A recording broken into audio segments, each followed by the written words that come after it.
Hello everyone, আসসালামু আলাইকুম। আজকে আমরা কেমিস্ট্রি অধ্যায় 3-এর সংকরায়ন রিলেটেড একটা সিকিউ সলভ করব। তো এটা হইতেছে ঢাকা বোর্ড 23-এর গ নাম্বারটা। QH4 যৌগের জ্যামিতিক আকৃতি সংকরায়নের মাধ্যমে ব্যাখ্যা করা। আচ্ছা, তো এখানে n এর মান 2 আছে, তাহলে কিউ হবে 2s2 2p2। সুতরাং এর পারমাণবিক সংখ্যা হইতেছে 6, অর্থাৎ এটা কার্বন হবে। সুতরাং QH4 মানে হইতেছে CH4, অর্থাৎ আমাদের মিথেনের জ্যামিতিক আকৃতি ব্যাখ্যা করতে হবে সংকরণের মাধ্যমে। তো সংকরণের মাধ্যমে ব্যাখ্যা করার আগে আমাদের প্রথমে বুঝতে হবে সংকরণটা কিভাবে কাজ করে। যে কোনো অণু বা যে কোনো যৌগ যখন গঠন হয় তখন একটা শেপ অনুযায়ী গঠিত হয়। সেই শেপটা হয়ে থাকে বিভিন্ন ধর্মের উপর ভিত্তি করে। যেমন কার্বন ডাইঅক্সাইডের আণবিক গঠন দেখলে দেখা যাবে এটা সরল রৈখিক। তারপর CH4 বা মিথেনের গাঠনিক সংকেত দেখা যাবে যে এটা চতুস্তলকীয়। অর্থাৎ এক একটা যৌগ যে এক এক ধরনের শেপের হয়ে আছে, এটার পেছনে মূল কারণ হইতেছে সংকরায়ন। সংকরায়ন কীভাবে হয়েছে? যখন কোনো একটা যৌগের কেন্দ্রীয় পরমাণুর যে অরবিটাল, তো এই সংকরায়নে হয় কি, যে কেন্দ্রীয় পরমাণুর যে অরবিটালগুলো আছে সেই অরবিটালগুলো একত্রিত হয়ে মিক্সড হয়ে একটা সেম টাইপের অরবিটাল তৈরি করে, যার আকার সমান থাকবে আর এর শক্তি সংখ্যাও সমান থাকবে।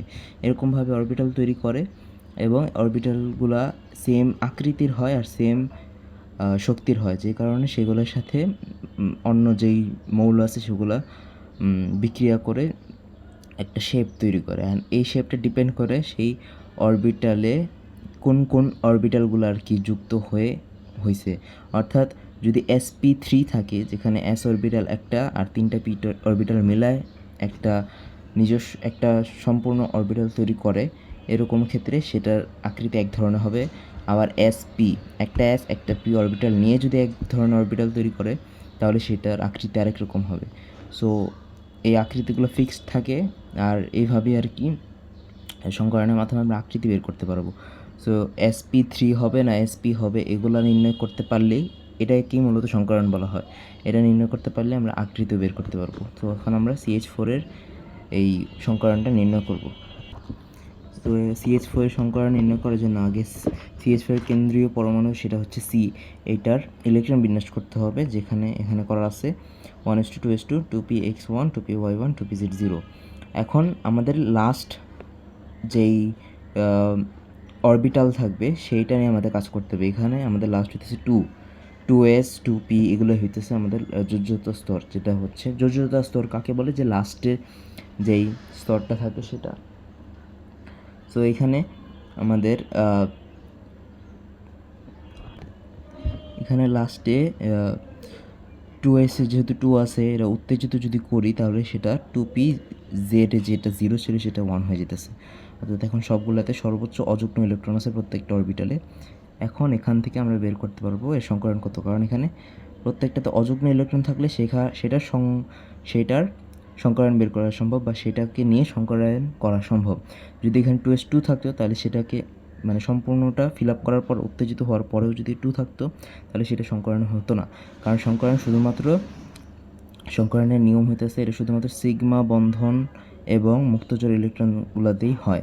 যদি এখানে 2টা ইলেকট্রন থাকে, অর্থাৎ জোড় থাকে, অর্থাৎ পাই বন্ধন গঠন করে, তাহলে সেটা কখনোই সংকরায়ন হবে না।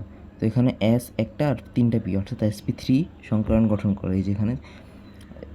যেহেতু এখানে অরবিটাল আছে 1 2 3 4 4টা, এই কারণে 4টা sp3, অর্থাৎ এটা হবে sp3, এটা হবে sp3, এটা হবে sp3, এটা হবে sp3।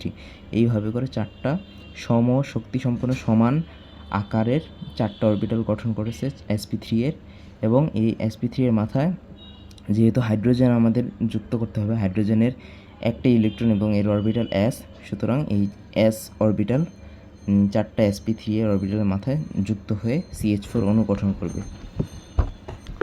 আর এটার চিত্র এখানে দেওয়া আছে, যে এই যে এখানে এই p অরবিটাল x এর, y এর, z এর, আর সাথে হচ্ছে s অরবিটালও ছিল sp3।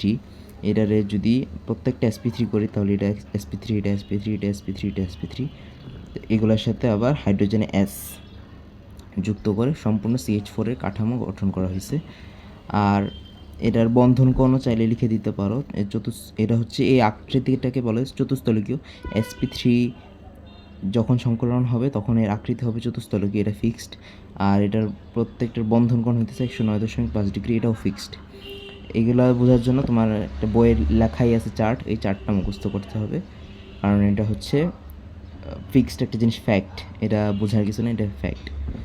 সো এইভাবে হচ্ছে আমরা কোনো একটা যৌগের সংকরণ ব্যাখ্যা করতে পারি। সো আজকের জন্য এতটুকুই, ধন্যবাদ সবাইকে।